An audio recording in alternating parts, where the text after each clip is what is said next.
अरे भाई, शादी को 2 साल हो गए हैं लेकिन बच्चे का तो कोई प्लानिंग ही नहीं लगता है हमें। तुम 28 की हो रही हो, तुम 32 के, लेकिन बच्चा कहाँ है? घर में अब किलकारियां गूंजनी चाहिए। हम तो बूढ़े हो गए हैं, कब हम बच्चों का मुंह देखेंगे? अरे परदादी बनाने की कोई प्लानिंग नहीं है क्या? ऐसी बहुत सारी बातें आप डे टू डे लाइफ में अपने सुनते होंगे। मैं आज ही किसी से बात कर रही थी और मुझसे पूछा कि ma'am what is the right age to get pregnant. तो मैंने कहा शायद 20s, may be late 20s। लेकिन वो यंग आदमी मुझसे कहता है कि ma'am these days people are chasing careers not babies. तो मुझे ये लगा कि क्यों नहीं आज हम इस टॉपिक पे बात करते हैं कि what is the right age to get pregnant. नमस्कार दोस्तों, मैं doctor Anandita Singh Thakur. Welcome to my channel women wellness by doctor Anandita. तो आज का टॉपिक मुझे लगता है कि आप सबको इंटरेस्ट देगा, जो प्लान करना चाहते हैं और जो नहीं प्लान करना चाहते हैं, कि what is the right age to get pregnant. वैसे तो ये पूरी इंडिविजुअल चॉइस है, when to marry, when to plan a pregnancy, क्योंकि आप इस टाइम अपने करियर का सोच रहे हैं, स्टडीज का सोच रहे हैं, राइट लाइफ पार्टनर मिल जाए, आप ट्राई करना चाहते हैं लाइफ में बहुत सारी नई चीजें, अपनी इंडिपेंडेंस के पीछे भागते हैं, तो right age to get pregnant तो बहुत पीछे छूट जाता है कई बार। लेकिन फिर भी what is the science behind all this, तो आज उसके बारे में बात करेंगे।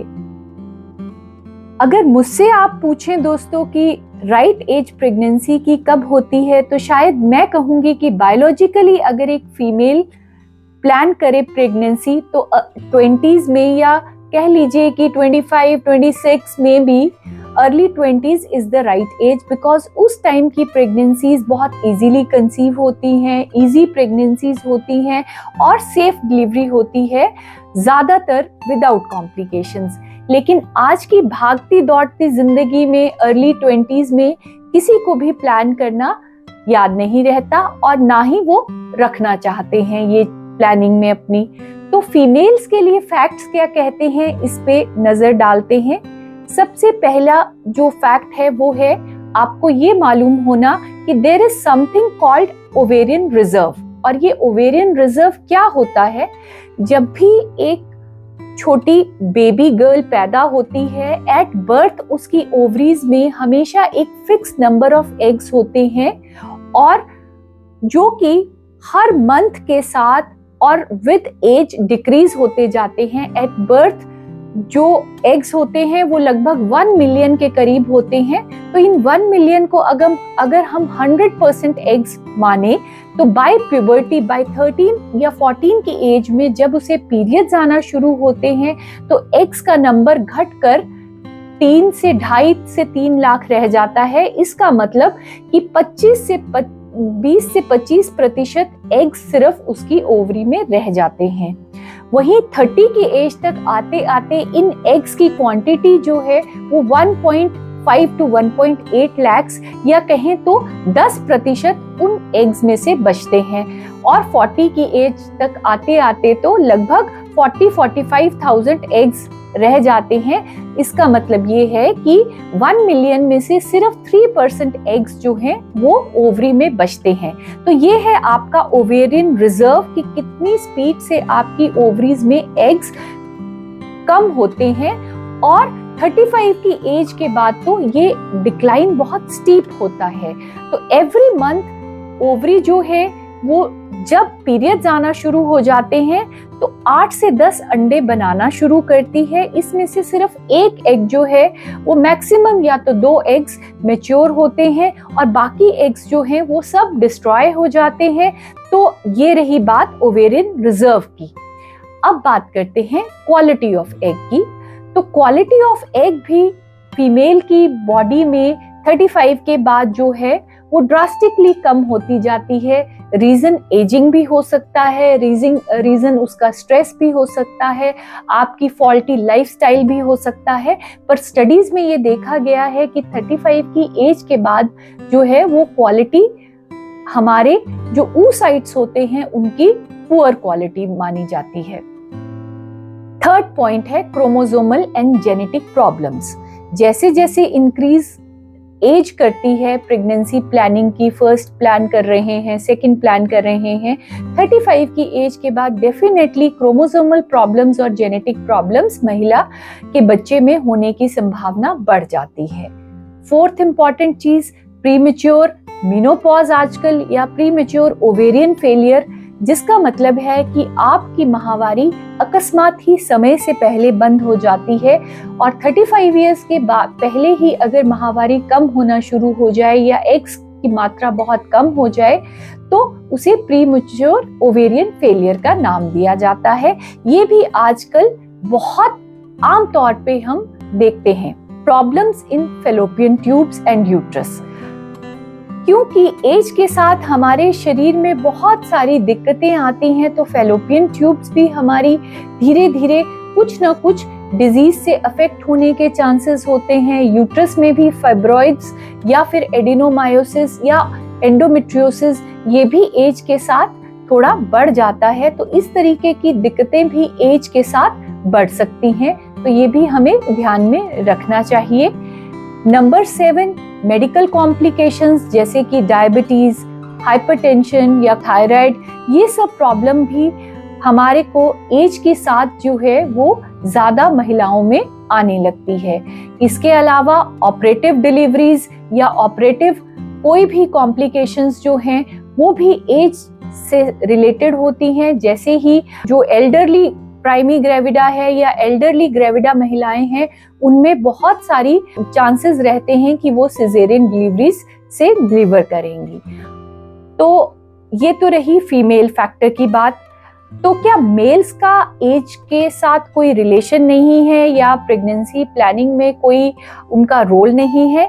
ये बात तो बिल्कुल गलत है, क्योंकि आपने मूवी देखी होगी Vicky donor.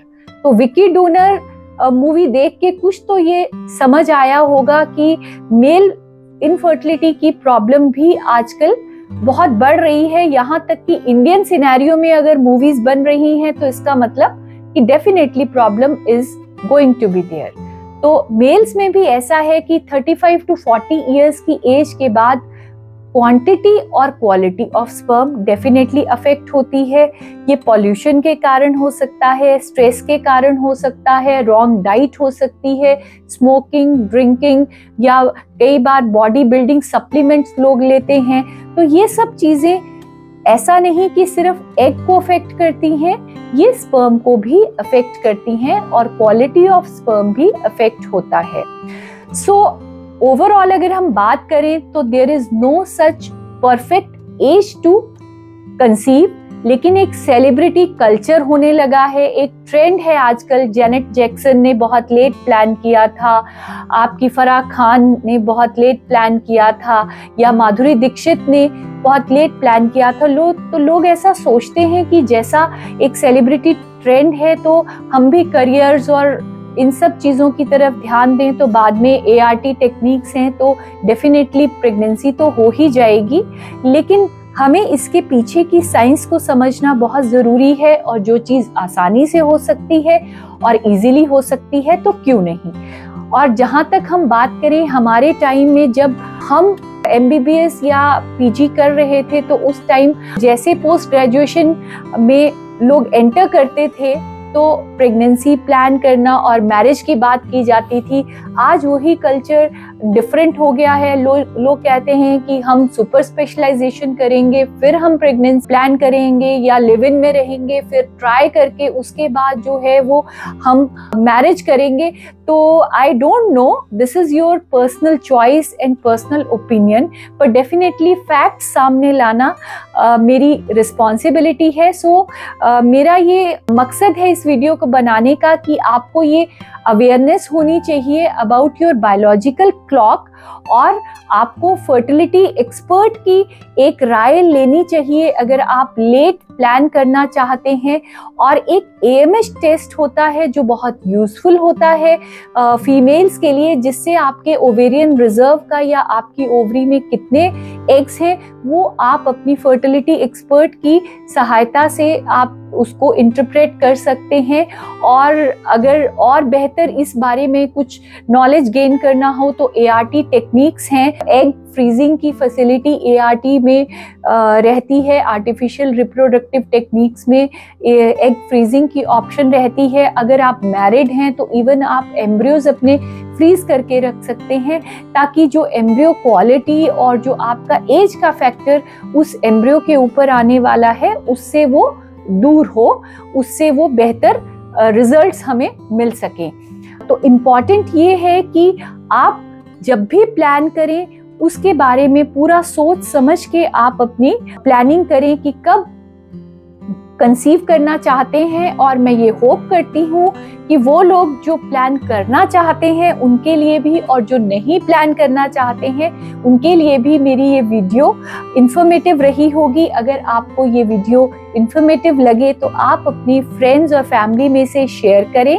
We will be soon coming with lot more information on fertility topics. Till then, see you and have a very happy and healthy life.